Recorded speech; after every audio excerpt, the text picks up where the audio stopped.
to the Taliban. And remember, it was supposed to be for humanitarian reasons, but we soon found out that we were pretty much funding the Taliban operations. And this isn't the first time that we fund a terrorist group. I mean, shout out to this guy. He's about to tell you. Yes, sir. Can you name other instances of foreign aid going to terrorist organizations? We have assisted Al-Shabaab in Somalia. Yep. Bro, and not just through the Somali fraud ring that's going on in Minnesota and other places that Al-Shabaab has been funded. We're also talking about through American taxpayers. I mean honestly, more than just, I mean, real with you, through the American government, through USAID or through USAID. So I'm sorry, guys, but to sit there and say that Iran's the biggest funder of terrorism, I mean, I don't think Iran can afford to give any of their proxies $40 million a week. I doubt that they could afford that. So if we're out here giving the Taliban that much money, and we've given Al-Qaeda a good amount of money, Al-Shabaab a good amount of money, and these are what destabilize a lot of these countries, is our support of these terrorist groups. Well, is it really fair to call them the biggest supporter of terrorism? I mean, maybe if you take America out, outside, maybe if you say the word outside or the phrase outside of America, then it makes sense. But if you include America, then it doesn't make sense. But if you take out America, then it does.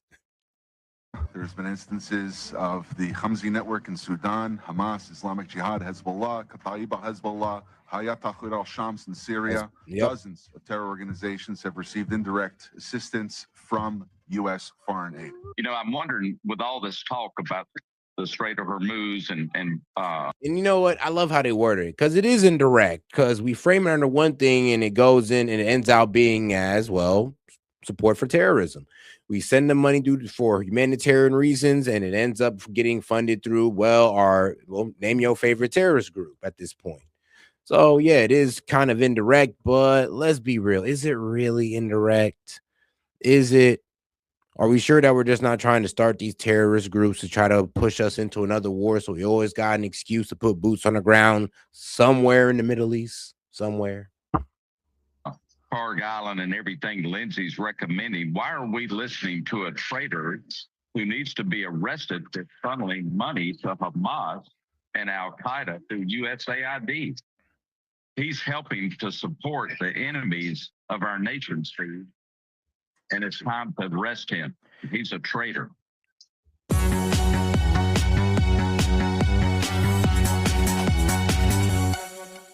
If you study geopolitical history, it is really mainline historically known, and any PhD in geopolitics knows this, because one of the first things you study in geopolitics and world history and then the modern era and the eras before is what the British called the Great Game. And that's how, with just a few thousand troops and merchants, they could control India through the British East India Company. But they also used the Great Game to divide and conquer the Middle East, in Central Asia, and other areas. Yep. You play groups off against each other when you only have a small number of troops. Divide and conquer, balkanization. So, game theory. British intelligence set up the modern world 120 years ago. It took them about a decade in the Middle East. They drew the lines. They went out and found all these Bedouin warriors who were badasses, but were nomadic, and funded them, gave them weapons to then go into the different Muslim cities after the Ottoman Empire started trying to retract and fall, and did fall, and World War I finally put an end to it, based in Turkey, Istanbul, formerly Constantinople, the Eastern Roman Empire base that only fell 600 years ago. Oh, God, make sure to double tap that screen and like the video, guys. Nobody's giving you guys a real analysis like this, so make sure you guys double tap that screen, share the video, like it. Appreciate the support, guys.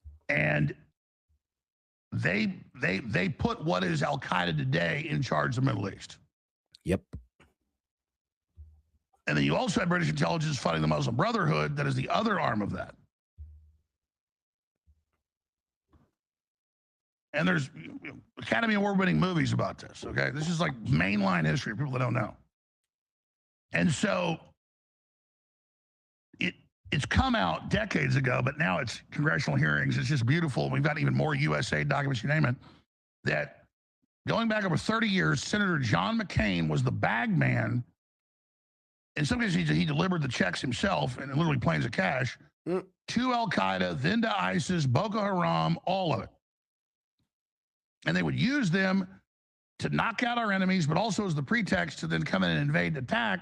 And we'd hear on the news we were going into a country to take out Al-Qaeda, but Al-Qaeda would be put on C-130s in the case of Afghanistan in 2001, 1 month after the attack, and flown out 30-something thousand of them to safety in Pakistan. It was even in the news, the airlift of evil. And our own military blew the whistle and said, what are we doing flying out Al-Qaeda? And then we go into Afghanistan and just blow up a bunch of innocent people and say it was the Taliban. No fan of the Taliban, but they didn't do that. Different group. So Al-Qaeda affiliate.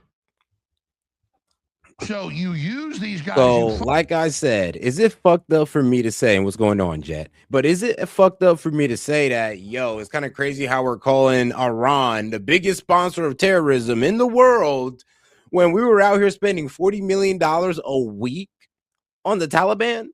On the Taliban, guys. Like I said, Iran can't even afford that type of spending. So it's like maybe we're maybe Iran's the number one state sponsor of terrorism outside of the USA. Because if you take us out of the equation, it makes sense. If you don't, I mean, come on now. Like throughout our history, we funded a lot of terrorist organizations. And because we have, this is why a lot of these countries are in dysfunction today or completely destabilized today. I mean, bro, even Sudan. I mean, bro, we're the reason why it's kind of destabilized because of our funding of terrorist regimes in there as well. And of course, our support of the UAE, who's also funding terrorist regimes in Sudan. Sorry, guys. Fund as a pretext to then later invade, destabilize, do all of this. And now they've released the Tucker Carlson documentary where whenever interviewed all the intelligence officials and government officials who hate Netanyahu, him being interrogated by their equivalent of FBI a few years ago about why did you fund Hamas? Why did you double their money? And he said, well, I did it to destabilize the Muslims. I didn't want a legitimate government in Gaza that wanted to work with us. I wanted to have them so I could have an excuse to blow them up. He's like, what's your problem? Let me show you the clip. Because to him, that's a moral thing to do, like overthrowing Assad with Turkey a year and a half ago and putting the leader of Al-Qaeda in charge, who now this weekend they invaded a bunch of the few little Christian towns left and started mass murdering them. Yeah. I mean, bro, I remember when I was playing the Bibi movie. Yeah, I mean, what was it? The Qataris, Israelis, they both admitted that Bibi, yes, sent about $1 billion to Hamas. And then when they asked him, yo, why are you sending money to the radical group in Palestine? They said, well, he said, look, man, look, if we work with the actual cool guys, the Palestinian authorities, then we're not going to get this war. We're not going to be able to take over Palestine because we're going to have to play cool with them. Because the Palestinian authorities, these guys don't want war. These guys don't have really too much of a beef with us. But Hamas, oh, they hate us. So let's fund the guys who hate us. Let's make sure they win this election. When they attack us, now we got an excuse to take all of Gaza. And then we'll just sell it to the Americans and tell them, oh, the Palestinian never exists. Just tell them that. They'll be okay. There's the Times of Israel. For years, Netanyahu propped up Hamas. Now it's blown up his face. And when I cover this, I see the rabbis and stuff commenting on X saying, oh, you're anti-Semitic. They know that's not the case. I literally refuse to get down on your level. I refuse to hate people because they're Jews. You got every former intelligence chief that's living in Israel and most of their top generals in a documentary with Tucker Carlson, went over there a month ago for, the BB files literally agreeing with me and saying this is insane. And the end will destroy Israel. And all you idiots want to destroy Israel, they got 1,000 nuclear weapons, they'll bring us all down. It's like Iran attacking them. It just is so destructive. Netanyahu is insane. So, new Israeli policy. I did say one of these nights, if we can go ahead and hit the super chat goal again, I'll go ahead and I'll play the BB files. It ain't going to be today, obviously, but one of these days we're going to go ahead and hit goal and we'll go ahead and knock out those BB files again. Targeting Christian schools in Jerusalem could threaten their future existence. Israel is you got any questions, comments, jokes, or disagreements? You can super chat it in, and I'll go ahead and read it out loud and engage with it. Appreciate the support. Or if you're on Rumble, you can send in a Rumble rant. Or if you're not on those two, you can send in a Venmo. Shutting down Christian churches all over Israel and not letting the cardinal in. That's not happened in the history of the church, to the Church of the Holy Sepulchre. and they're letting the settlers burn down the Christian villages. And Huckabee loves it because he's an Israeli agent who says he's a Christian. Cardinal Pizzaballa blocked from Church of Holy Sepulchre on Palm Sunday. Meanwhile, in Dubai, if you report on the... Yeah, and here's the crazy thing, like, while man, no, F it, man, I'm going off the deep end. While Christians out here crying about Muslims, you literally got, well, our Judeo partners, these guys you want to link to us with Judeo-Christian values out there closing churches. Like, really? Out there bombing churches in Gaza, bombing churches in Lebanon, Gaza, displacing Christians. And not a word, but the Muslim takeover. It's like, are you serious? This is why I don't take people like that serious, especially when they call themselves Christians. I'm like, there's literally Christians going through it right now, and you guys are crying about Muslims. And it ain't the Muslims that's putting them through this, ironically. It's our most favorite ally, the ones y'all like to cheerlead for, that's doing this. But that's because they won't. I mean, sometimes I think that a lot of these Muslim, not Muslim, but these Christian content creators, I don't really think they care about Christianity, because they see this as much as I do and they don't give a damn. They won't say shit about it. Why? Because I guess they care more about Israel than actual Christians, apparently. It's a bit sick to say it, but this is what they're showing me. Hundreds of buildings hit. They've arrested thousands that even talk about it or put it online. Israel's doing the same thing. They just choked out a CNN reporter. This is out of control, folks. Because they don't want you to see. Oh yeah, and Israel just bombed. Just killed two people from the press. Yes, killed 2 people from the press by bombing them. I mean, there was a video of a guy who was giving a report. I think he was from Russia or something. Yeah, I think he was from Russia. And there was a whole shell that blew up in the back of him. Like, you could literally see the shell fall behind him. So, yes. And it's not really the first time that Israel's killed people in the press. I mean, they was killing Palestinian press members, calling them members of Hamas. And we bought that. So guess what they're going to do now, guys? They're going to go ahead and kill the press in Lebanon. They're going to tell you that it's Hezbollah. Guess what you're going to do? You're going to believe it. You're going to believe every bit of it. You're going to eat it up. You're going to enjoy it. All right, back to the show. Make sure to double tap that screen and like the video. And please don't do what I just said, please. Those missiles coming in. They don't want to see what's happening. And then look at this article before I get to the meat and potatoes. Christians unite with Hezbollah against Israel. And they go on to say the Catholic Church, the Protestant. Nah, this is crazy, though, because I had to look this up as well, but it was a telegram from the UK. It was like, in a village in northern Lebanon, a crucifix hangs next to a portrait of one of Hezbollah's most revered leaders. The Catholic town of Ras Balak, which has 2 churches, is working with the Iranian-backed militia group to try to prevent. No one will help us. To try to preserve its heritage and protect 6,000 devoted residents from attacks by Islamic State, ISIS terrorists, which we've also funded before as well. And Israel's actually worked hand in hand with ISIS before too, which is kind of wild, but true. Help us. We have ISIS blowing up our churches, killing us by the thousands every month. And Israel is helping them, just like they had field hospitals for Al-Qaeda taking over Syria. Yep. And so now the Christians, for the first time in 1,400 years, are siding with the Shiites against Israel backing the Sunnis. Yeah, the only reason why Israel's backing ISIS right now is because ISIS is out there causing terror on the Lebanese people and fighting them with Hezbollah. So Israel's quick to side with ISIS. Is crazy to sit there and terrorize the people of Lebanon. It's wild as hell, but this is what's going on. This is why there's literally Christians siding with Hezbollah to fight ISIS, which ISIS is teaming up with Israel to fight Hezbollah. It's like, bro, it's crazy out here in the world right now. Excuse me, but make sure y'all double tap that screen and like the video, guys. Let's get more people on the conversation by double tapping the screen and showing this, and showing YouTube that we got some engagement, because they are trying to shadow ban your boy. But all right, and they just say we're going to be killed if we don't. And the Shiites let us have Christmas and let us have our churches and don't blow them up, and they donate to us for decades and buy us Christmas trees. They literally said that.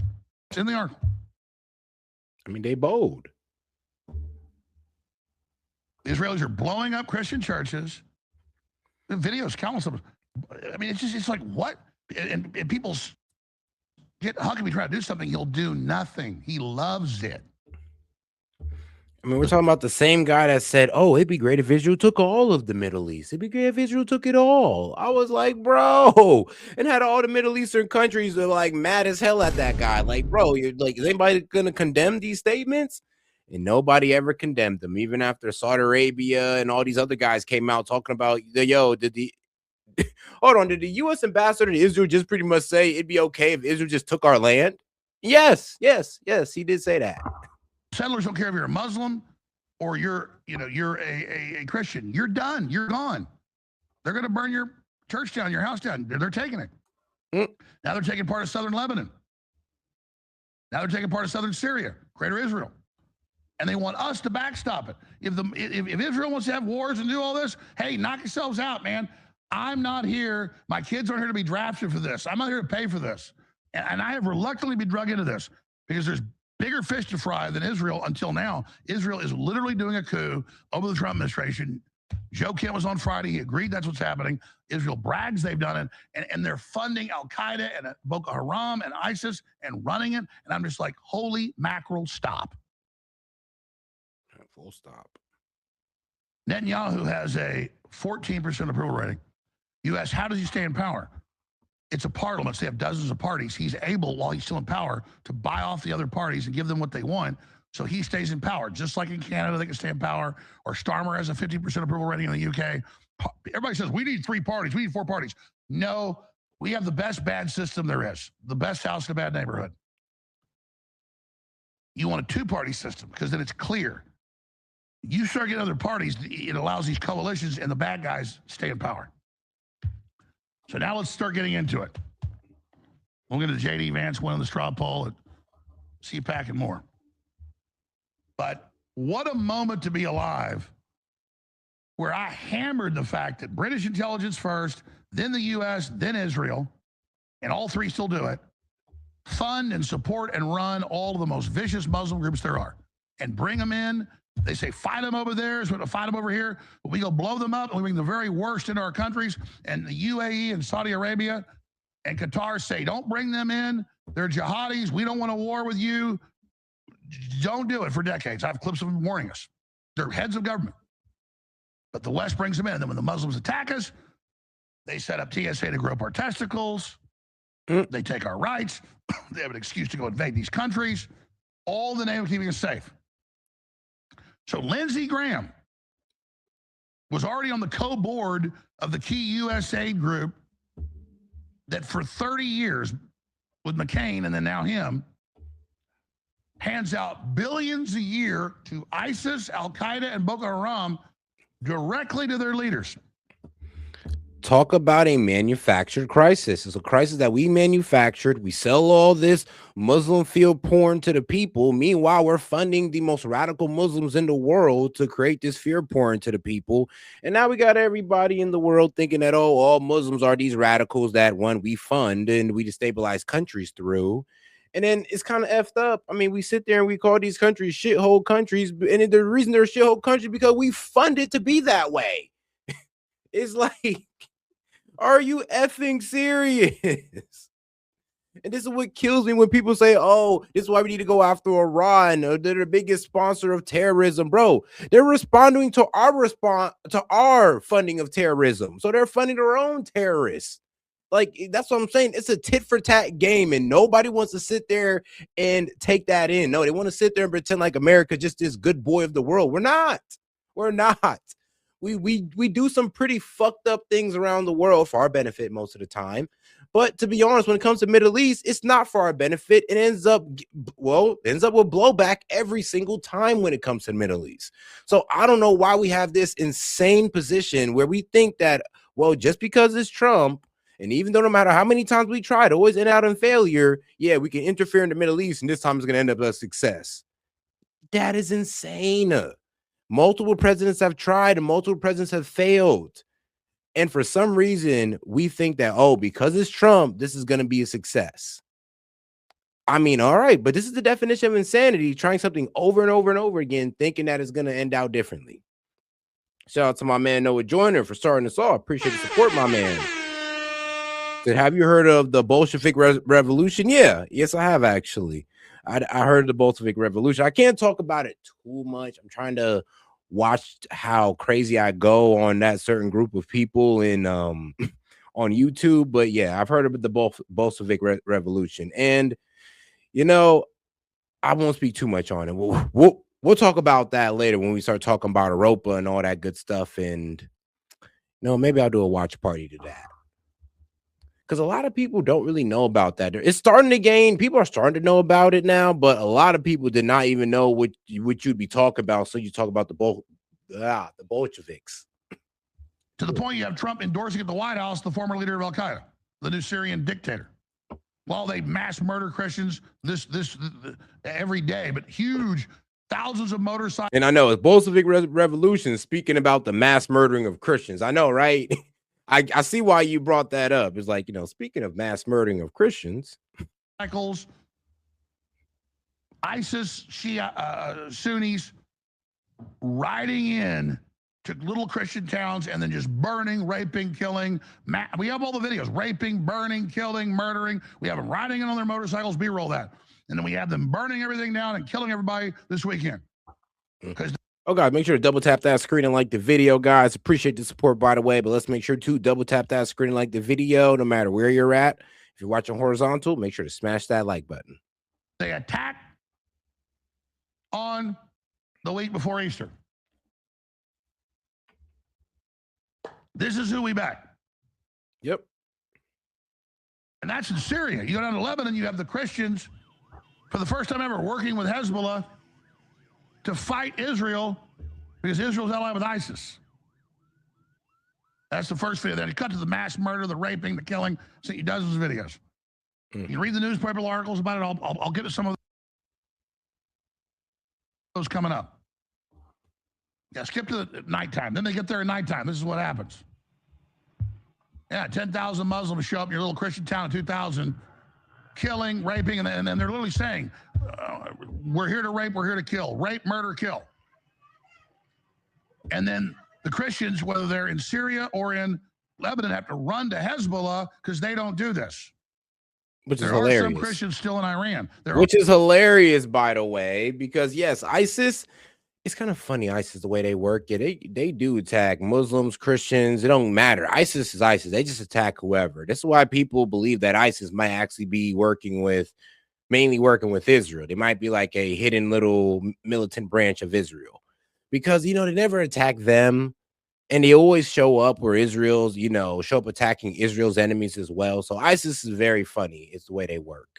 But hey, that's just current day ISIS. But it's kind of funny how they're running from these guys to Muslims that are actually going to help them. And remember what a lot of people say, oh, these Muslims, if you ever run to them, they'll just chop your head off. Bro, there's Christians in Lebanon running to Muslims, and the Muslims are like, all right, cool, we got you. We understand it. The Israelis are coming. So I'm sorry, but this one kind of kills all that whole, oh, Muslims are the enemy BS. It does. I'm sorry, but when we sit there and we fund the worst of the worst, and then when we sit there and also hear stories of, oh, well, there's a lot of Christians out there that are actually, well, treated pretty well by Muslims, even protected by Muslims, and you want me to sit here and say that all Muslims are the enemy? I'm sorry, but no, it's our funding of these radical Muslims that's the problem. But okay, I'll let you keep living in fairy tale land if that's what you want to do. And guys, go ahead and double tap that screen and like the video to step out of fairy tale land and join us over here in reality. Are Jews still in Iran? They're oppressive, but not like these other groups.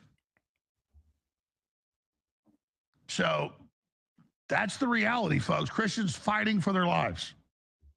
So I set the table with that, what's currently happening. Now we have congressional hearings in the last month and more this last week where they have the counterterrorism heads, all of them getting up and saying, no, the West funds it. Here's the billions. You got Ben's exposing all of it. Look at these headlines. U.S. worked directly with terrorists in Syria on Israel's behalf. Can't. Man, I mean, he ain't lying. That's exactly what we did, though. Kent testified on that months ago, but we have all the other people testifying to it.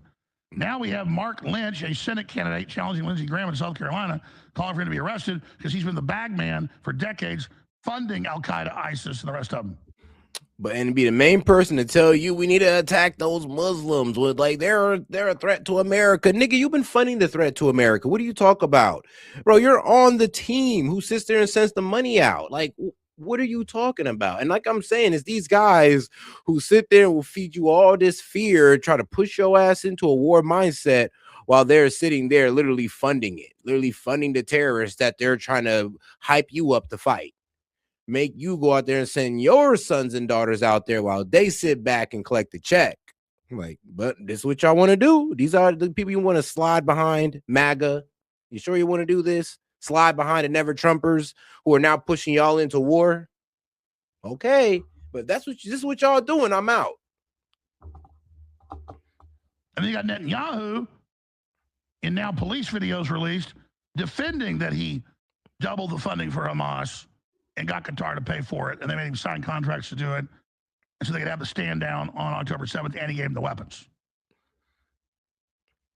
Then you got the leader of Qatar, Prime Minister, last year, saying Israel funded them 13 years ago to increase funding, but that Israel created Hamas in the late 70s, early 80s. Yeah, Israel created Hamas because they didn't want the Palestinians to have a peaceful government. So they funded the radicals. They funded the radicals in Hamas, right? So they funded the guys and the Palestinians who just could not let go of the atrocities of Israel, who decided to be radicalized by it. Not all Palestinians were like that, but Hamas for sure was. And instead of making sure that those guys stayed, financially starved, bro, this boy BB made sure they had their checks. Like, boy, he sent them a car full of money in US dollars, by the way, at the amount of $1 billion. $1 billion in US dollars sent to Hamas. Bro, they can buy anything in the effing world with that. Stabilize Israel, that's been declassified. Destabilize the West Bank and destabilize Gaza. Like rockets. All right. So let's go ahead and go to a little clip from Congress this week. American taxpayers are funding all the following foreign terrorist organizations. And then go into the next clip.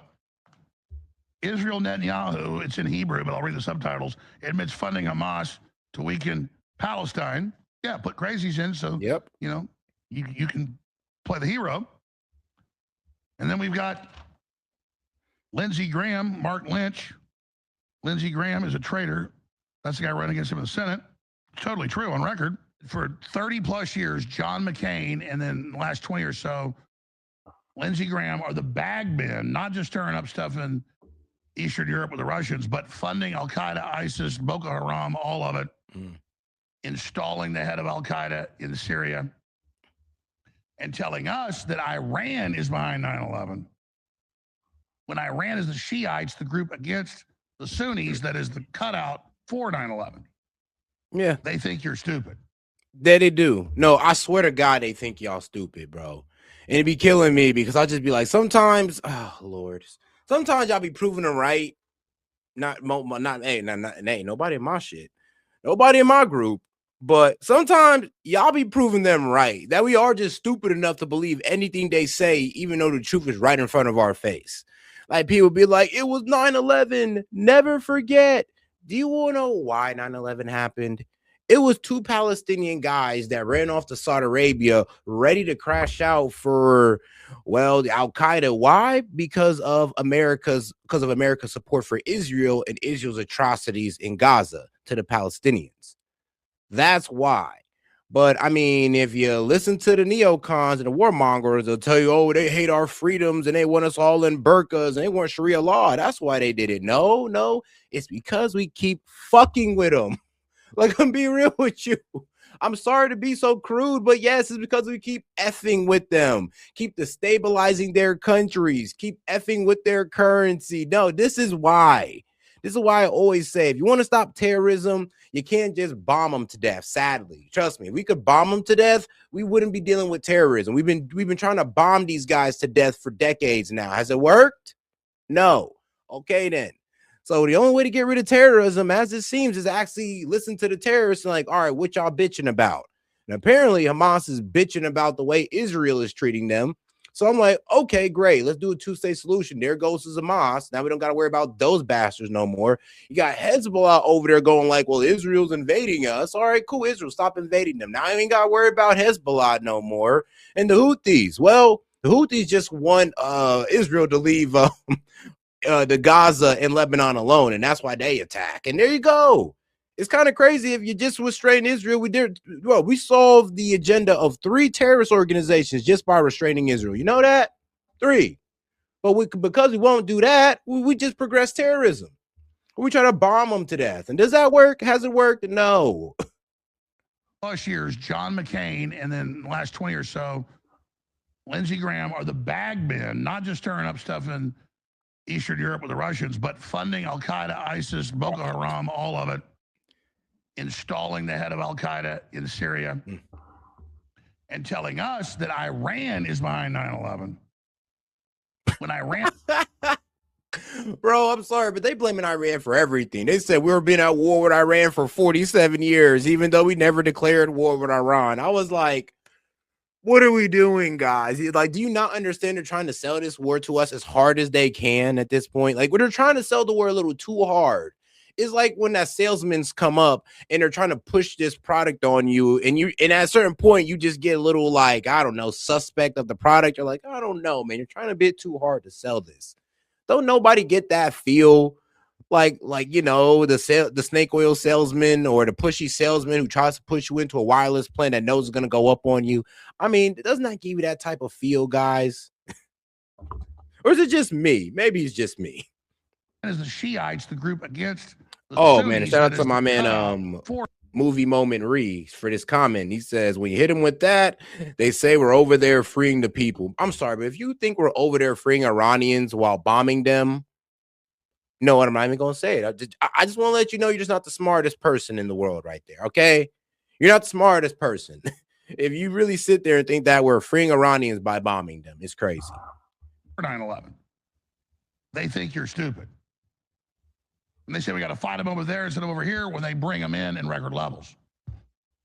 We got 15 times the Muslims, so does Europe or more, we had 25 years ago. About 5 million. They bring them over here so we can fight them here. After we blow them up and piss them off. And then fund all the radical imams. It came out USAID has been funding tens of thousands of the most radical imams in the world. None of the Shiites, they all centrally control it, all Wahhabists. They're creating the enemy to take our rights. So here's Mark Lynch sitting. So funding the most radical sect of Islam. Like, the guys who actually believe in forced conversions and all that wild stuff. Yeah, those guys who actually the most radical sect of Islam we give money to, and then they sit there and frame to you like, oh, it's the Muslim takeover that we're sponsoring, by the way. But oh, it's this Muslim takeover, and trying to frame it as all Muslims. But little do they tell you, no, we just push the most radical. We fund, think about it like this. They fund and push the most radical voices of Islam in your face to get you to think that Islam is just this cultish religion that just want to crash out and bomb y'all to death. When that's not true. We just fund and push the craziest voices in front of you guys for you to believe that. I mean, is it not clicking yet? Candidate running against Graham with all this documents coming out calling for his arrest for treason.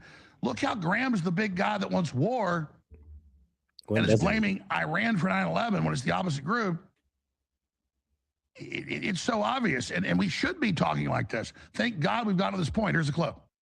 You know, I'm wondering, with all this talk about the Strait of Hormuz and Parg Island and everything Lindsey's recommending, why are we listening to a traitor who needs to be arrested for funneling money to Hamas and Al-Qaeda through USAID? He's helping to support the enemies of our nation state, and it's time to arrest him. He's a traitor. So that's a pretty big. I would say that's a campaign that's running a little hot. I just want to make sure people understand it. You've called him a traitor, and you said he should be arrested. That's not the kind of normal, dialogue you have in a typical Republican primary. But you've been at this a while. You're a very serious guy. Just walk the audience through why he's a traitor and why you, as his leading opponent in this race, believe he actually should be arrested for being a traitor, sir. Yes. Well, years ago, he was all for open borders. The True. nickname he got was Gramnesty. He was wanting to grant amnesty to illegal aliens in this country, which we know from the groups I've worked with in national security work. And I know you met with John and Matt here at C. Hold on, whoops. I just had breakfast with them. They said to tell you hello. And we know these people crossing over the border just aren't people looking for the American dream. They're supreme jihadists reporting to their assigned locations. Our guys did the work that busted CARE, the Council of American Islamic Relations. They're a Hamas terrorist organization, and they're fighting in South Carolina to help our legislators pass a hate crimes bill, which we could get arrested for having this conversation right now if that passes. They're using subtle things like that with red flag laws, and Lindsey voted for red flag laws. He's okay with removing. Let's stop right there. By the way, I've had Mark Lynch on. We're getting back on this week. He's dead on. Are you aware that we are sending $40 million a week to the Taliban? Yes, sir. Can you name other instances of foreign aid going to terrorist organizations? We have assisted Al-Shabaab in Somalia. There's been instances of the Hamzi network in Sudan, Hamas, Islamic Jihad, Hezbollah, Taliban, Hezbollah, Al-Shabaab in Syria. Dozens of terror organizations have received indirect assistance from U.S. foreign aid. Man, when the truth hits your ear, man, it just feels so, well, it feels right, but also it hurts at the same time because you're just like, well, I don't want the suffering of these people. I wish it was never happening. I wish we weren't funding.